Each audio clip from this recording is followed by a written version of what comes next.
I was wondering if you might want to speak to your platform to help people with disabilities. Great. I'm so glad you raised that. And would invite you to, if you want to learn more, you can get into the guts of it online. But let me tell you, first of all, why it's important and then what we're trying to do.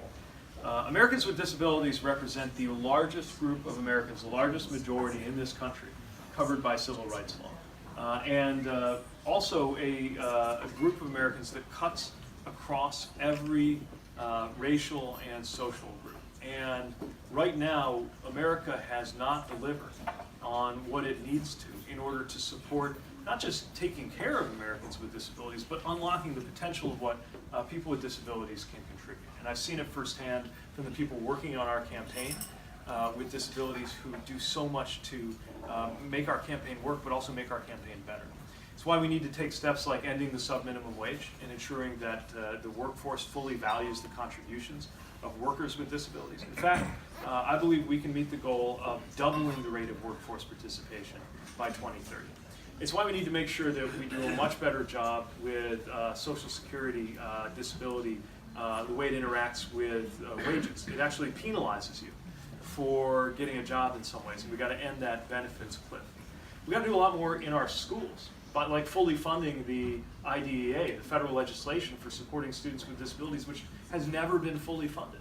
But also making sure that when you leave school, the support doesn't end there, which is a big challenge too. We need to make sure that there's greater representation in leadership of Americans with disabilities. And we need to send the message that this is a concern for everybody, not just because it impacts 1 in 4 Americans and therefore every family, community, and workplace in some way. Not just because everyone who is not living with a disability is best described as temporarily not living with a disability, because so many of us age into disability. But most of all, because of the simple idea that we all do better when we all do better. And a good example of this is what's called the curb cut effect.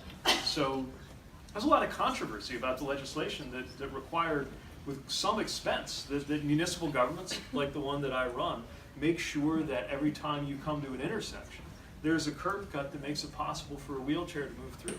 Now, this has not only made it possible to navigate around cities for people who were unable to before, but anybody who has ever pushed a stroller or dragged a rollerboard has benefited from the ADA in a way they might not think about and should remember to be thankful for all the time. And so this is not just about the policies, but the philosophy of it. And actually, it's a great note to end on, because the other thing that I believe we have to address in this country is a crisis of belonging. And in so many different ways,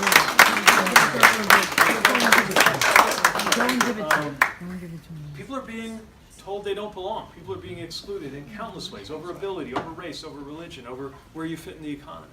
And the presidency could do so much about that.